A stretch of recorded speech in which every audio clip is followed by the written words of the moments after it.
Di negara manakah sebenarnya dia akan muncul? Tempat keluarnya Dajjal kelak, yaitu... Halo teman-teman, selamat datang kembali di channel Global Genius Network. Nah, pada kesempatan kali ini kita akan membahas tentang topik yang selama ini menjadi perbincangan banyak orang, yaitu tempat keluarnya Dajjal, yang merupakan tanda-tanda akhir zaman.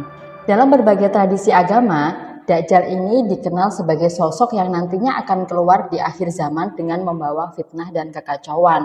Nah, yang masih menjadi pertanyaannya adalah di manakah dia akan keluar dan apakah ada tanda-tanda yang bisa kita pelajari menjelang keluarnya Dajjal ini. Jangan lupa untuk like, subscribe, dan nyalakan lonceng notifikasinya ya, agar tidak ketinggalan konten menarik lainnya. Oke, mari kita mulai. Nah, dalam bahasa Arab, Dajjal ini berarti pembohong atau penipu. Ia digambarkan sebagai sosok yang akan menyebarkan kebohongan dan menyesatkan banyak orang dengan tipu dayanya. Dalam banyak hadis, Rasulullah SAW memberikan ciri-ciri yang cukup detail tentang Dajjal. Dajjal akan memiliki mata kanan yang buta dan matanya seperti buah anggur yang mengapung. Yang kedua, di dahinya akan tertulis kata kafir atau kafaro yang artinya orang yang ingkar atau kafir. Yang ketiga, Dajjal memiliki kemampuan untuk melakukan hal-hal luar biasa seperti menghidupkan orang yang mati dan menyembuhkan orang yang sakit. Dan yang keempat, dia akan membawa air dan api di tangannya, di mana airnya adalah kebohongan dan apinya adalah kebenaran yang menyamar.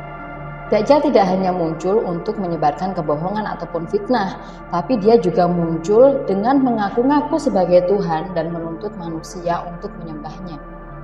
Nah, mereka yang mengikuti Dajjal dan mau menyembahnya akan diberikan kemakmuran duniawi, sedangkan orang yang melawannya akan mendapatkan ujian yang sangat berat. Nah, mengenai kemunculan Dajjal ini, sebuah hadis yang diriwayatkan oleh Imam Muslim menyebutkan bahwa ada salah satu tanda-tandanya, di antara yakni terjadinya kemarau panjang selama 3 tahun. Pada tahun pertama, langit hanya akan menahan sepertiga hujannya, dan bumi hanya akan menumbuhkan 2/3 tanamannya. Pada tahun kedua, langit akan menahan 2/3 hujannya, dan bumi hanya akan menumbuhkan 1/3 tanamannya. Dan ini yang paling parah teman-teman. Pada tahun ketiga, langit akan menahan seluruh hujannya dan bumi tidak akan menumbuhkan apa-apa lagi. Kondisi ini akan menyebabkan kekeringan dan kelaparan di seluruh dunia. Orang-orang akan kesulitan mencari makanan dan air, sehingga mereka rentan sekali untuk mendapatkan fitnah dari Dajjal serta menjadi pengikutnya. Nah, sedangkan tanda yang kedua yaitu munculnya fitnah yang semakin meluas. Yang dimaksud fitnah di sini adalah di mana orang-orang akan kebingungan untuk membedakan mana yang benar dan mana yang salah. Mereka kebingungan untuk membedakan mana yang hak dan mana yang batil. Selain kemarau panjang dan fitnah yang luas, beberapa tanda lain yang dikaitkan dengan keluarnya Dajjal yakni yang pertama, munculnya banyak kekacauan dan peperangan. Yang kedua, kerusakan moral dan sosial yang meluas. Yang ketiga, munculnya banyak nabi palsu yang mengaku sebagai utusan Tuhan. Dan yang keempat, bumi akan dipenuhi dengan ketidakadilan dan kezaliman. Nah, setelah mengenal sedikit tentang sosok Dajjal dan tanda-tanda apa yang menyertai kemunculannya, sekarang kita akan membahas lebih jauh tentang di negara manakah sebenarnya dia akan muncul. Nah, mari kita cari tahu. Beberapa hadis Rasulullah SAW pernah mengatakan bahwa Dajjal akan muncul di sebuah tempat dari timur yang bernama Khurasan. Lalu hadis yang lain, pasukan yang membawa bendera hitam akan muncul dari Khurasan.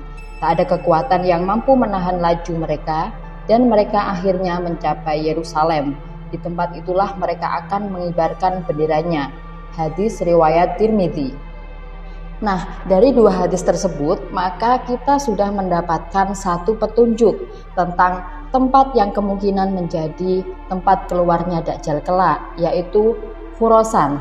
Namun, pertanyaan kita selanjutnya adalah, di manakah tempat yang bernama Khurasan itu? Dr. Syauqi Abu Khalil dalam Aslas Al-Hadits An-Nabawi mengungkapkan, saat ini Khurasan terletak di ujung timur laut dari negara Iran. pusat kotanya adalah Mashhad. Khorasan Raya pada awalnya adalah wilayah yang sangat luas, meliputi Iran, Afghanistan, Turkmenistan, Uzbekistan, dan Tajikistan. Letak geografisnya yang strategis menjadikannya sebagai incaran para penguasa dari waktu ke waktu. Kini nama Khorasan menjadi nama sebuah provinsi di sebelah timur Iran yang berbatasan dengan Turkmenistan di sebelah utara dan Afghanistan di sebelah timur. Hadis yang lain menyebutkan bahwa Dajjal akan muncul dari kalangan kaum Yahudi Asbahan atau biasa juga disebut Isfahan. Kelompok Yahudi ini sering disebutkan kelak akan menjadi tentara Dajjal di akhir zaman. Berdasarkan beberapa riwayat hadis, Dajjal nantinya akan datang dengan 70.000 bala tentara yang sebagian diantaranya adalah pemeluk Yahudi. Bayangkan saja teman-teman, 70.000 tentara.